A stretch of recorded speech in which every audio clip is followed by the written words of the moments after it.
Hey, Rob Norton here. I am very excited to get into this for multiple reasons. The Infinity Gauntlet. Now, this concept should be familiar to almost everybody because even if you don't read comics, you know about the Marvel movies and the Infinity War movies, Endgame, that whole storyline that everyone on the planet has pretty much watched and we all know. But I thought it would be interesting to get into the books and the stories that inspired that whole storyline. While I am a big fan of the Marvel movies leading up through to the end of Endgame, I think they're all great and it was a great culmination of the stories, and I think they pulled it off way better than I could have ever expected that they ever would have done it. And I don't have any complaints. There is stuff that happened in the original books that when those movies were first announced and they were coming out and they were going to do Thanos and the Infinity Gems, there was stuff that happened in these books that I would have swore they absolutely were going to do in the movies. They have to. And most of the big important stuff they did not do. There were a few tiny things here and there, and ultimately it makes sense because the stories are crafted very differently and how everything leads up to it. So there's a lot of missed opportunities. I wish things could have been a little different, but that being said, I still am a big fan of those movies. It was a great end to a great run of movies. Everything else almost since these, there with a few very few exceptions, has been mediocre at best with the movies. But I thought it would be fun to look at the books. Now, originally, my original thought was I was just going to show us issue 4, because this is the issue where all the Marvel heroes that survived the snap come and attack him. And there's some brutal shit that happens in that.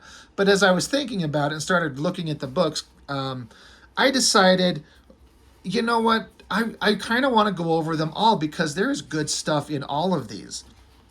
But there's 6 issues, so that's a lot to go over. I don't think I could get through them all in one video. So my thought is we're going to look at issues 1 through 3 this time, and we'll look at 4, 5, and 6 in a separate video just for, considerations of time. But this is the one I really wanted to show. But as I've kind of done rereading these things to get myself familiar with the material again, there's great stuff in all of these.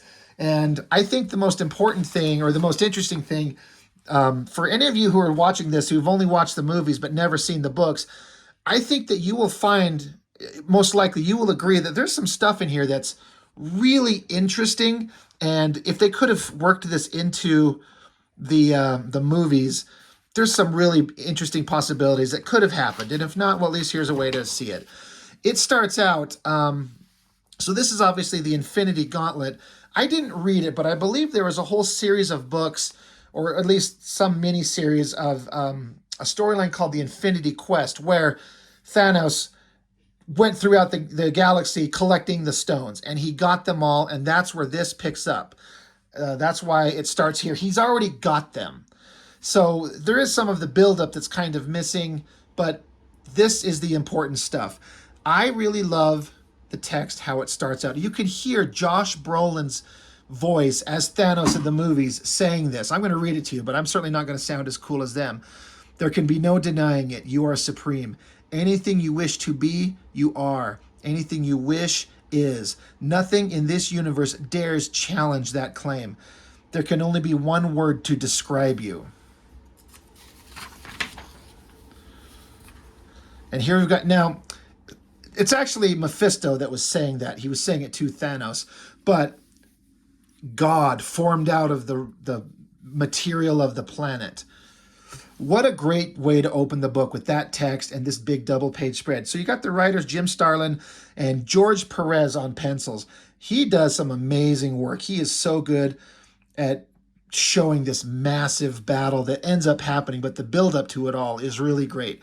So, great way to start it. We're just getting an introduction to, again, Thanos already has the gauntlet with the Infinity Gems. Mephisto is no one that's shown up in the Marvel movies yet, but he's like the devil. He doesn't claim to be the devil, but he's kind of like that. He's a red demonic creature that kind of lives in an underworld, and he's just here with Thanos to suck up to him and be his little advisor and on his side.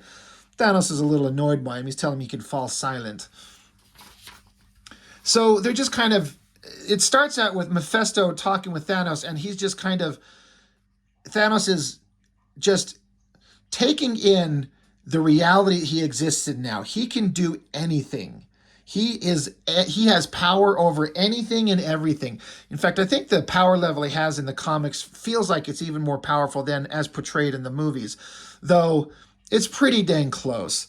And some of the story beats you'll see that do follow the movie setup. It starts out here. We've got Doctor Strange. He's in his little hideout that he has. You got that same window design that you see in the movies. Him and Wong are there. They're talking. Something smashes through the roof or something like that. They hear a noise. They go up there and they find the Silver Surfer has crashed through their roof. And he wakes up and he's in a panic. He's telling, I've come to warn you. They're like, warn you about what? He's at great danger coming this way, must be stopped. And he's like, who? What? His arrival could herald the end of the universe. Thanos is coming. And so this is a great piece of artwork with the side profile of Silver Surfer's head and going into a visual look of his thoughts as he explains basically the story in a nutshell of how Thanos came to be and have the Infinity Gems. I'm not going to get too much into this, but a major character that I was really kind of bummed out didn't exist in the movies, although it makes sense, I don't know where they'd put her, is this Mistress Death. I don't know the history of the character. I don't know that I've ever seen her in anything except this book, but she is literally the physical embodiment of death, and Thanos worships death. Now, it's a very different kind of character motivation than the movies, because the movie guy, for all his big, egotistical, grandiose, godlike ideals, he seems to want to bring balance to the universe so death and hunger don't exist anymore. But here, he literally worships death, and death is a physical creature that is a female. It's a woman. You don't see it here, but it'll show that way. And so he loves death, so he loves her. So that's an important point that will be coming up. Silver Surfer's freaking out. He's panicking, trying to tell Doctor Strange, we have to do something. We have to do something. Again, we go back to Thanos and Mephisto. They're talking about what is he going to do now that he's God? What would you do with omnipotence and almighty power? I like how Thanos here, he just kind of walks along, and as through his steps, the ground starts erupting, and Thanos is saying he can do anything he wants. And the planet that they were on just explodes.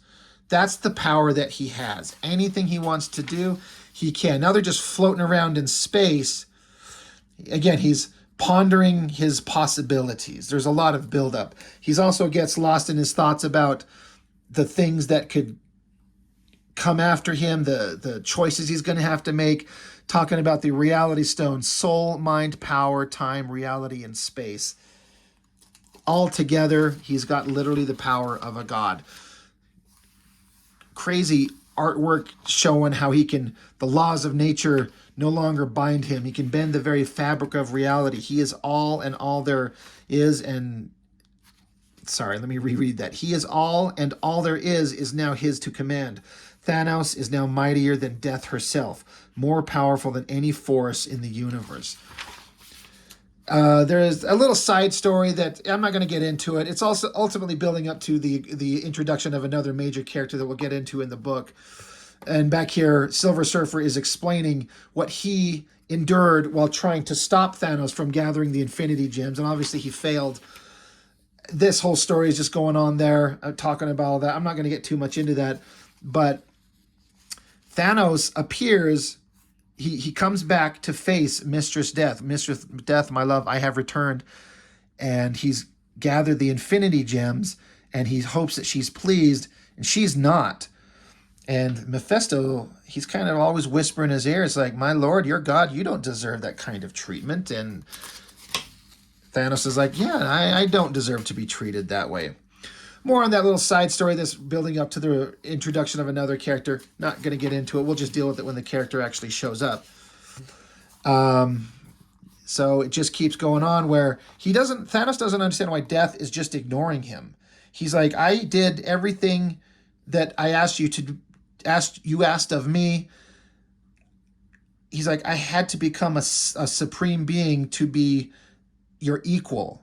I had no choice, no other choice than to become your equal.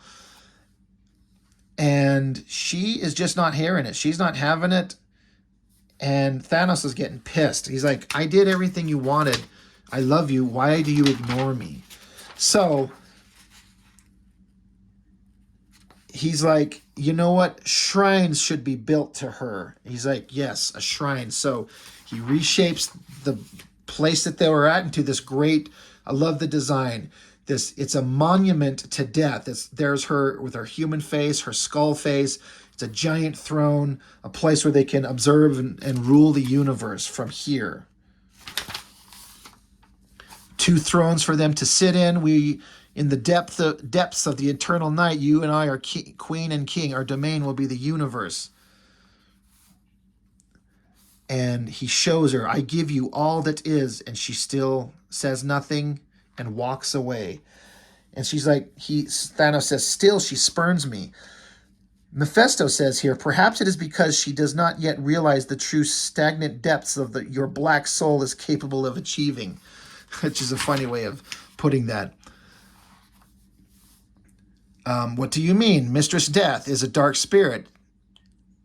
And he's like, you must be like her.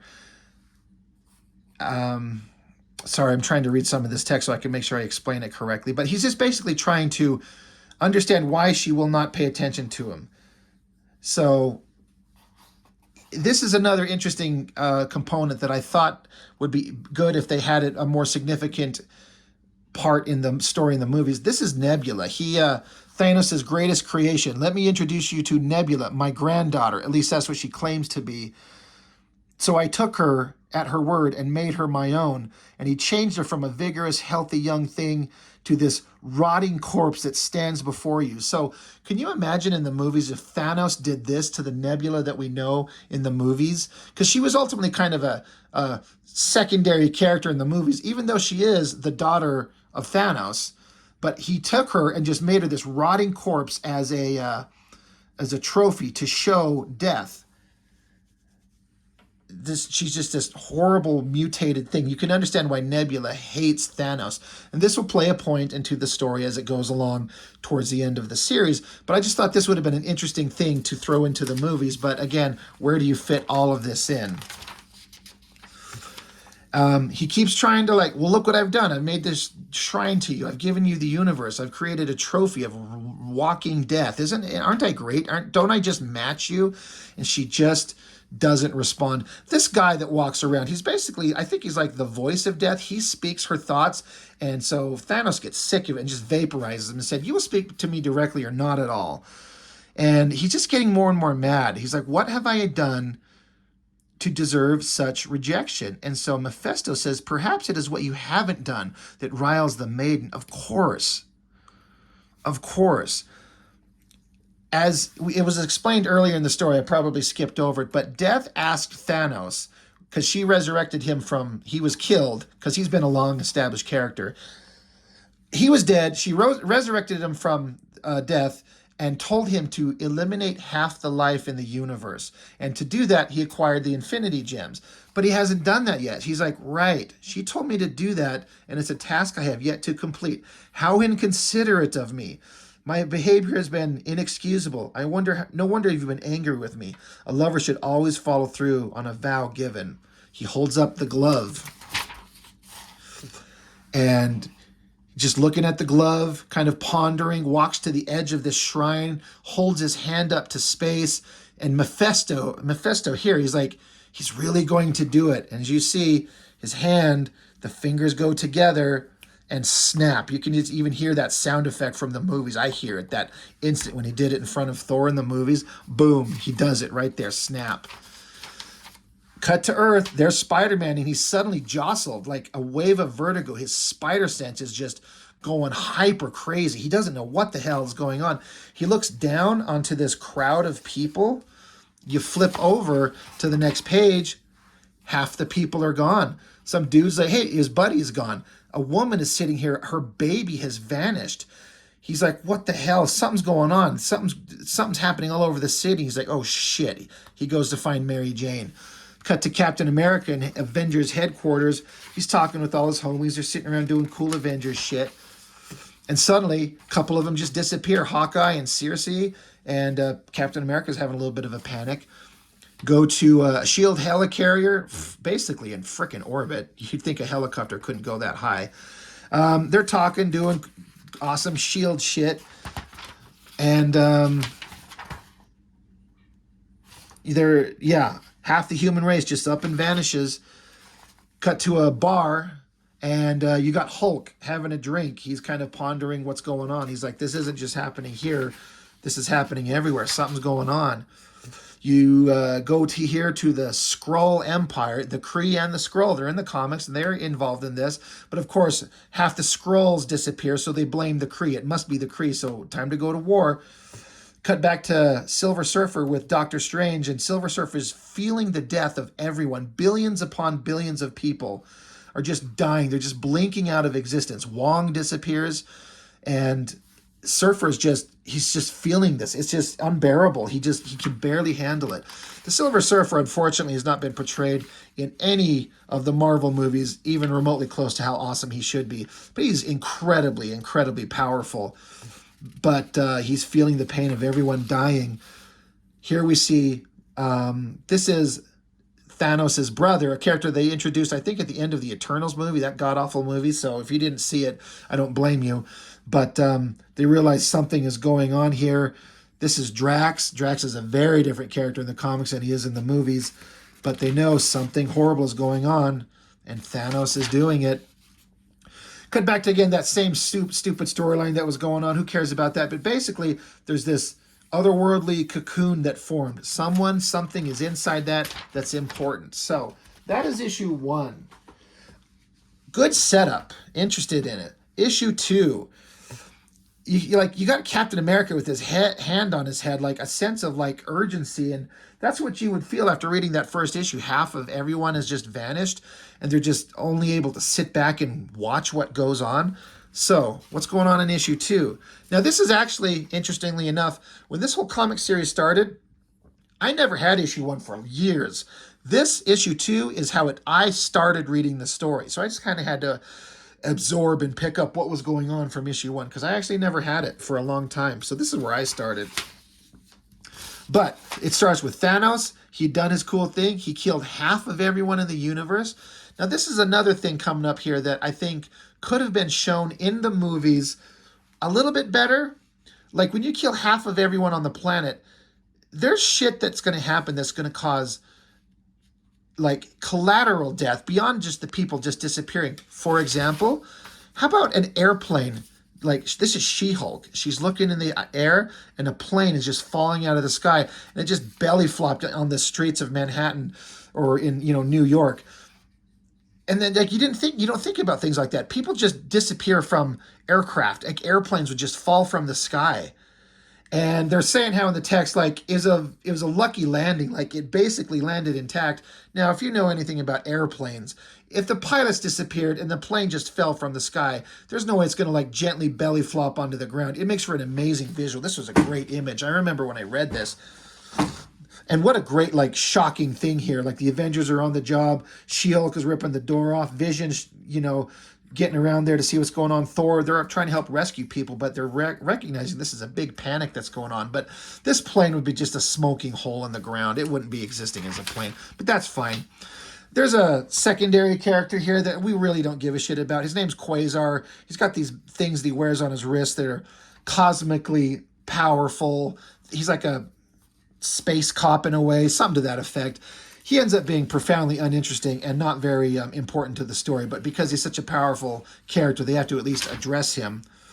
This cuts back to, like in the other issue, the Skrulls were preparing for war. This is showing how the Kree Empire, half their population disappeared. It can only be the Skrulls, so they're preparing for war. Ships are off into space. War is coming.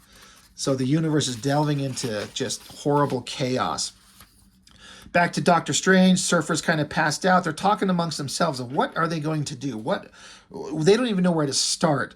And then, don't ask me who this walking minotaur bull type creature is with Doctor Strange. I don't know. I don't care.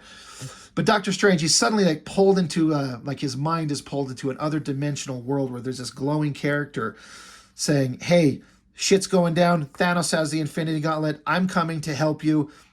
I'm here. I'm going to show up to lead you. You're going to follow me." And Doctor Strange is who, what, when, why, who are you? But he's saying, "I'm coming." So this is a great kind of foreshadowing going on there. And ultimately, Doctor Strange understands and he agrees. He's like, "I know who you are, or I understand the significance. Please come help us. We need you." So that's how that goes on.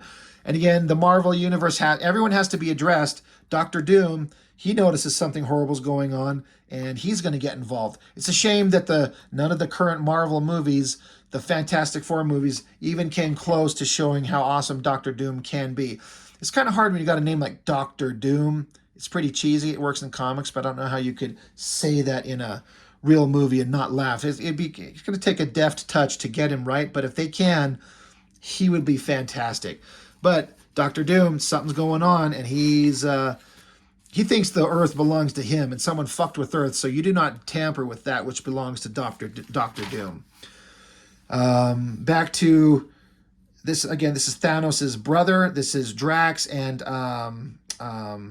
Firelord. He was a herald of Galactus like the Silver Surfer was, but they're trying to figure out what's going on, and Thanos' brother here, Eros is his name, he disappears.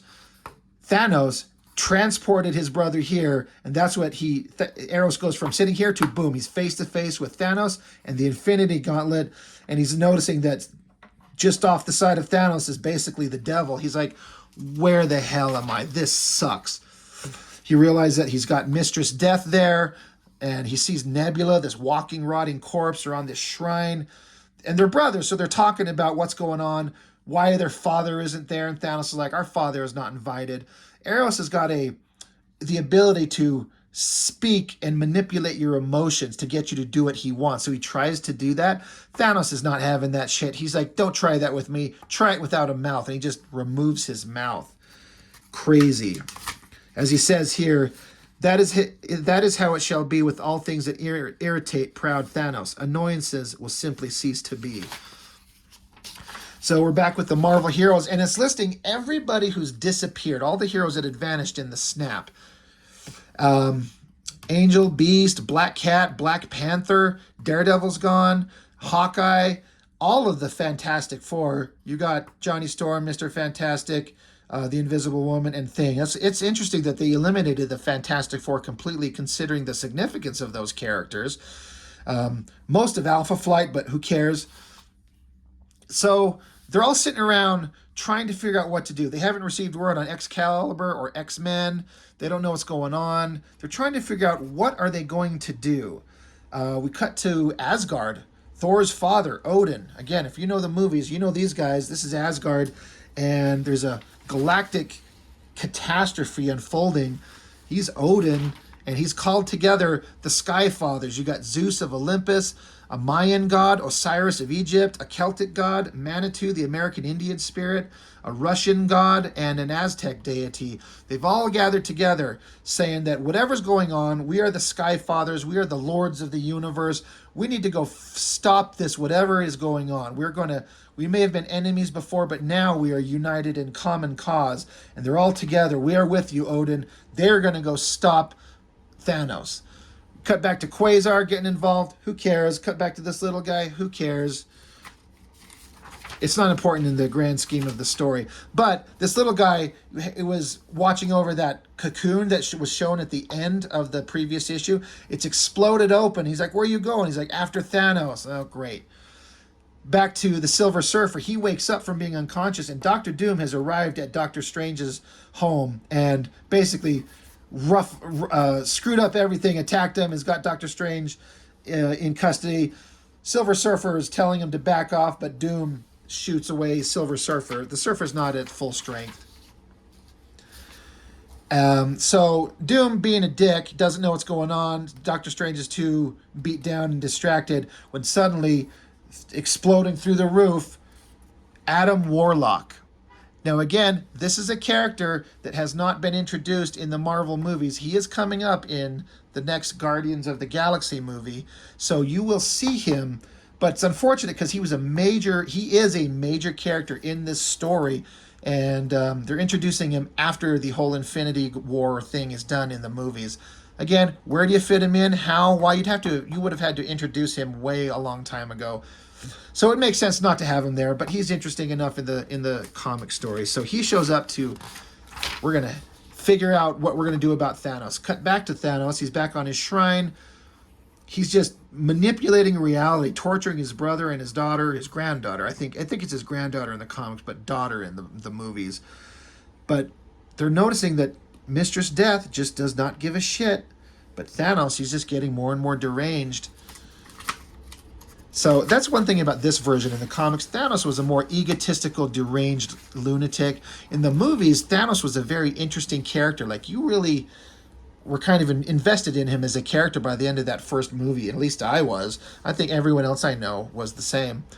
But Adam Warlock has shown up, and he's calmed everything down and gets Doom to sit down and listen to what's going on, what they need to do. They need to stop Thanos. We need to join forces. You got to put aside your egos and our petty differences.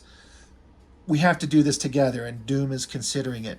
This is interesting. Again, Thanos is messing with reality with his brother and his daughter, Nebula. But if you look, this is turning her into like a ribbon thing, and then this guy into like block shapes. They did this in the movies when the Guardians of the Galaxy showed up to take on Thanos. He did this to Mantis, and that was Drax. He kind of did this. So they took this little thing from that little moment. He's trying to show that he's all powerful, and still Mistress Death does not give a fuck, and he's just getting so done with this. He's saying, I have given you your every wish and the universe, yet you still deny me even the slightest of smiles. I strive only for your affection and approval. I would do anything to just once hear you speak my name aloud. And he screams, anything, and he lights up in an eruption of power, which just obliterates this shockwave of energy going out. It says how it encounters a red star, a red giant star, just lays waste to it. And there is text that you will find out is Galactus. He is speaking, or you're hearing his thoughts, how he was about to consume this star, as Galactus does. He consumes life and energies to replenish himself, and he's not able to now recharge himself, and he's pissed off. So he knows about Thanos and what he has, the power that he has. So he's like, I need to address this. But in his inner thoughts, in his conversation, this explosion of energy, this shockwave, he says that it decimates a quarter of the galaxy. That is beyond massive. Like, it's incalculable if you know how big the galaxy is. And just Thanos getting mad and screaming in anger, uncontrolled anger, wipes out 25% of the galaxy. And he says here that shockwave will be at 2% of its peak strength when it hits Earth. So that's a little foreboding. And back to Earth, there's the characters Cloak and Dagger. Cloak is the guy, Dagger is the girl. Dagger is one of the ones who disappeared. Cloak is sitting here being sad and moody. Suddenly a massive earthquake just hits the planet, shatters everything. You see this woman and her child trying to get away, and it's Wolverine. He jumps in the way and saves her, and she's like, thank you saved our lives. But he's like, yeah, I don't know if I did you any favors, lady. This was another great scene. I wish this would have been in the movies on some level. Iron Man is up in space trying to get some off-planet energy signals, energy readings to see if he could figure out anything that's going on. And because he knows there's a great disappearance. And suddenly he notices an energy wave rushing towards him, slams into him. It shorts out everything in his suit. His backup systems engage, so he stops himself above, way high in the sky. He was in orbit, now he's in the atmosphere. He looks down and he's horrified to see, this is a hard drawing to do. I don't know if you'd understand what this is if the text didn't tell you, but I don't know how else you would draw this. But he's saying, he watches the entire western coast of the United States breaks off and falls into the ocean. That 2% shockwave hit the planet, rocks it to its core, and California falls into the sea. He's like, I know there's nothing I can do to help, but I got to try something. So Iron Man being awesome. Iron Man was never as cool here as he is in the movies, but he's pretty awesome. And the Avengers are gathered up and they're flying over. It's just ocean and buildings flooded. Millions of people are dying. California's gone. It's like it's the end of the world. What the hell do they do? Going back to Odin, that shockwave hit Asgard and just shredded it, just reduced it to rubble. The Rainbow Bridge, which is their way to get on and off their Asgard here, it's just wiped out. There's nothing they can do. It's not an earthquake, they're saying. But that was something else, but we're trapped. We can't get away. The Rainbow Bridge is shattered. There's nothing that we can do. And Odin is extremely sad and pissed off and angry because they can't join in the fight. There's nothing they can do. We've got Namor, who's barely introduced in the Marvel Cinematic Universe, but he's a major, major character in the comics. The underwater world is shattering and falling apart. Giant tidal waves are rushing up onto land, drowning people out. This one girl happens to save this couple. That's funny. Trump Tower. Significant, isn't it? But again, giant tidal waves are just flooding everything. Go to Thor, and he's flying, and he's saying, like, you're right. What you were worried about is true. The Japanese Isles are gone. Japan has been just swallowed by the ocean. It's just nothing but open sea. Japan is gone. So the Avengers are picking themselves up, trying to figure out whatever's going on, whoever's left, whoever hasn't disappeared, we got to get together and coordinate our efforts. That's what they're going to do. And their monitors are able to show there's tornadoes, earthquakes, death everywhere. It's just horrible. We're getting back to Doctor Strange, Adam Warlock, the Surfer, and Doom. And they're like, what the hell was that? And Doom says, obviously an earthquake. And this little guy says, somebody got God teed off. And Adam Warlock says, yeah, exactly. That's the end of issue 2. So things got really bad really quick. Not only did Thanos kill half the life in the universe, but he wiped out a quarter of the galaxy and reduced Earth to a smoldering rubble. Like, could you imagine if they did that in the movies? I think that would have been incredible. But that's a lot to throw in. So again, we're going to finish with issue 3 in this video. The Gathering of the Heroes. Again, the artwork is George Perez. He's just amazing. This is another great thing. From the shrine that Thanos has created for Death, Mistress Death, he wrote his name with planets. That would have been an incredible visual to see. Maybe a little over the top for a movie. Mephisto is saying, it's a pretty awesome thing that you've done. I don't think the people who lived on those planets would be too happy. And Thanos is like, I don't care. Their worries don't. They're irrelevant to me. This was another moment that I thought was really good. This would have been something really interesting to throw to make the whole Infinity War thing in the movies really significant. But again, it wouldn't have fit with the storyline. But this scientist guy for S.H.I.E.L.D., he goes to tell Nick Fury he found out something horrifying. He's like, oh my God, holy shit. Get out of the way, everyone. I got to tell Fury. They're like, what? What's wrong? He basically says that shockwave has derailed the Earth from its orbit. And Fury's like, what? He's like, yeah, the Earth is slowly drifting away from the sun. If you know anything, that is the end of Earth once it gets far enough away. It's slowly doing it, but it is. Like horrifying circumstances. So again, they're standing around, they're thinking, we got to get together. It's time to go. Let's go. We got to join the others. Let's get started. And so Doom and Strange and the Surfer and Adam Warlock join the Avengers. They just kind of appear there. Of course, everyone's a little shocked at first, but we're here. We need to raise an army. We got to get going. We got to deal with this. This is the Black Widow. Again, she's in a city scene that's just, everything's just burning. She saves a child from a burning building and is able to get down and get this kid back to the people here, gets the child back to her mother. Black Widow's always been a badass, but there's someone else hanging off the building and she's screaming for help. So Black Widow, she rushes to help, but the building collapses, shatters everything. Black Widow dives out of the way. She's just exhausted, tired. She can't do much more. There's nothing more you can do. She's freaking out. So Doctor Strange has opened a portal simultaneously, calling upon you to aid the struggle this poor tortured world suffers. Your skills and powers are greatly needed. Iron Man responds. Spider-Man responds.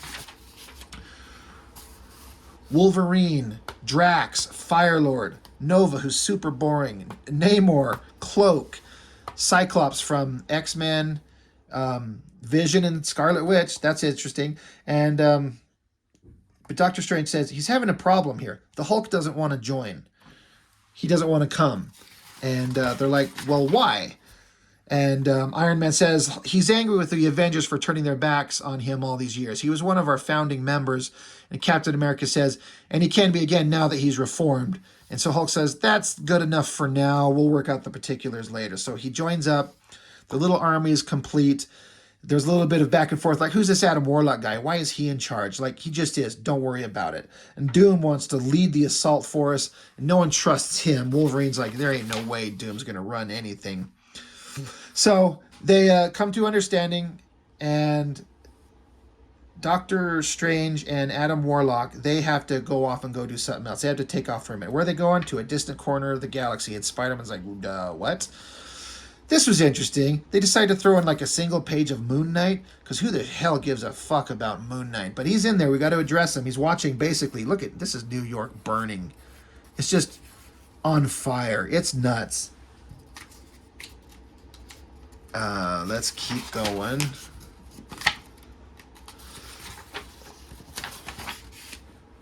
You got the character Cloak. He's basically a young man. He's kind of worried about being able to step up and do what he needs to do. And Spider-Man, being a experienced hero, is giving him like advice, like, "Hey, don't worry, you've got this. You'll do just fine." It's an interesting difference because the Spider-Man in the books here, he's been doing this hero shit for a long time, so he's giving advice as like a experienced, older, wiser character rather than the kid that he is in the movies. But that's fine. So Surfer and Warlock, they show up. I said Doctor Strange earlier, but it's Warlock and Silver Surfer. They show up. They're talking to Quasar because it's like, why are you here? And like, oh, they've not arrived yet. Like, who's arriving? Bright flash of light. Because in the previous pages, they've gathered all of the heroes on Earth, but who's gathering here? These are the cosmic gods. You've got Eternity, the actual embodiment of all there is. They introduced this character, which I never thought we'd ever see in any version of the Marvel movies. And it's not quite in the movie what he is here, but that same design. He is literally the embodiment of everything. He is Eternity. You've got the Watcher. You've got Lord Chaos and Master Order, the galactic balance. This is Kronos, the Titan god of time. The powerful and enigmatic Stranger. The mysterious embodiments of love and hate, the mighty destroyer of worlds, Galactus, two beings that can only be celestials, and the one that I find the most interesting and probably the most powerful character, I think, in the entire Marvel universe, the living tribunal, the cosmic judge of all realities. I believe the only other time I've ever seen this character was in that What If X-Men Lost Inferno, and he showed up to wipe out Earth, but decided to not there at the end because they all survived and solved the problem themselves. But the living tribunal, he's like the ultimate power. They're all here because they know that something horrible is going on. And Eternity says, he am the actuality that Thanos strives to usurp. I come seeking judgment from the one being I consider a peer. And that's the tribunal. And the tribunal speaks. And so the living tribunal stands present at Eternity's request to hear his case. Eternity says how, Thanos seeks to unbalance the universe and throw the universe out of balance and just ruin everything. The tribunal says, I have considered the matter and cannot concur. Thanos only strives to replace your importance in the universe with his own. Natural selection is one of the universe's oldest canons. The strong replace the weak. It is as it should be. No cosmic crime is being committed. The living tribunal shall not become involved in this matter. Which is kind of a bullshit cop-out. I mean, they have to have some reason for him to not be involved. So he's just saying strong replace the weak, and that's what he wants to do. So, all right. So Eternity takes off. And Adam Warlock asks the Watcher, who is very powerful, if he's getting involved. And the Watcher, he cannot. I can only watch and observe and record. And he's like, well, that sucks considering what's at stake, but whatever, you suck. And Galactus, he's like, you expect me to follow you? Because Adam Warlock is explaining, you need to follow me. I know what's going on. I know the secret way to solve this problem, but it's going to take all of us working together. Galactus ain't having it. Galactus does not heed the empty words of insects, even golden ones. Adam Warlock says, then Galactus is a fool. man, you don't talk to Galactus like that. So Galactus vaporizes him. Boom. Done with it. And man, I hope they do Galactus in the Marvel movies soon. And do him right. He needs to be the giant walking entity that he is, not a cloud of smoke like they did in that god-awful Fantastic Four movie. So Galactus decides to speak to the, the cosmic gods, and you find out that Adam Warlock is perfectly fine. He's like, hey, why do you let your anger cloud your judgment? We've got more important things to do. And the cosmic gods all agree to follow Adam Warlock, and Galactus begrudgingly has to agree. So we're back with the Avengers. They're just trying to figure out how they're going to handle the situation. They're talking amongst themselves. Of course, a fight breaks out between Iron Man and Dr. Doom. Iron Man's saying, you're just trying to grab whatever you can out of this mess. And he's like, yeah, that's what I do. I'm a bad guy. These guys got to set aside their differences. And they do. And that's right when Adam Warlock shows back up. They're like, what's going on? And they're like, it's a domestic dispute. Everyone's being stupid. And he's like, this is wasted energy. We got shit we got to do. When is the battle going to begin then? He says, within minutes, my impatient captain. I've only last minute details to attend to. Where can I find the mutant known as Wolverine? Cyclops says, hey, he went up to the roof. Captain America's like, oh shit, the Hulk's up there. Those guys fight all the time. Oh shit, if they get together. And Captain America was going to go calm it down, but Adam Warlock's like, I got this. Don't worry about it. So what is going to go on up there? We don't know yet, because we come to Mephisto saying, how long has he been there? And Thanos says, only a few moments. And the Watcher is hovering above the shrine that Thanos has created. And Thanos says, but the Watcher's coming heralds the beginning of hostilities. Fools taking up arms against omnipotence, they rush headlong into Armageddon. And so I shall provide them with the most glorious doomsday. The heavens will run red with blood. But in the end, as always, Thanos will stand triumphant. So in a way, it's kind of dumb for the Watcher to show up and kind of give away that everyone's about to attack, but Thanos would probably know anyway. But it's really ominous. He's like, I'm here to observe, and Thanos sees it. He's like, yep, shit's about to go down. We cut back to Hulk up on the roof. Wolverine shows up, but they actually have a little tender moment. Like, we fought each other all the time. We go at each other, but he's like, you know what? I kind of like you. And he's like, well, Wolverine's like, why do you like me? He's like, we're both kind of monsters, buddy. So they have a little bonding moment. Adam Warlock shows up, and he basically explains to them, hey, Thanos is going to wipe out everything in the universe. We have to deal with them. And you guys have an outlook on death the others do not share, except for Dr. Doom, but we can't trust him. So Hulk is like, so what you're saying is if we get the chance, Wolverine says, you want us to kill Thanos. He's like, yeah, basically. You guys will do that. The others might not. They might try to take him into custody or disarm him. Adam Warlock is saying, you get the chance, kill him. And they're like, we'll do that. So, okay, they're about to head off, and Wolverine notices it starts snowing in May. Yeah, the planet is drifting away from the sun. So Thanos is saying to Mistress Death, my enemies come for me. Are you going to stand with me? And she turns away and still doesn't speak to him. And he's like, it is as I expected. I've deluded myself into thinking you could ever care for me. But he's like, you know what? I don't need you. He's going to do some ridiculous bullshit here because he's such a whiny baby. All things are possible for Thanos, even life. So he creates Taraxia. Basically, he creates life, a living embodiment of everything he would ever want. She is everything my soul longs for. She is everything you are not. Her touch is warm and her devotion is total. She is the balm to soothe the ache within my heart. I no longer have need of you to death, and she just walks away. And you can see that this is just a game that Thanos is playing to still try and win her over. He's trying to manipulate her, anything. He's so fucking mad. It's the worst possible time to be pissed off when everyone's about to show up. He says, let there be cosmic warfare. I love this big splash page. They're getting ready to go. Doctor Strange is conjuring a little bit of magic here, which they'll explain in the next page. But prepare yourselves, guys. We're going to go and do some hard shit. And Doctor Strange says how he puts a spell on them that will allow them to breathe freely in the vacuum of space for the next 60 minutes. So it's time to go. They open up a portal, and away they go. They travel.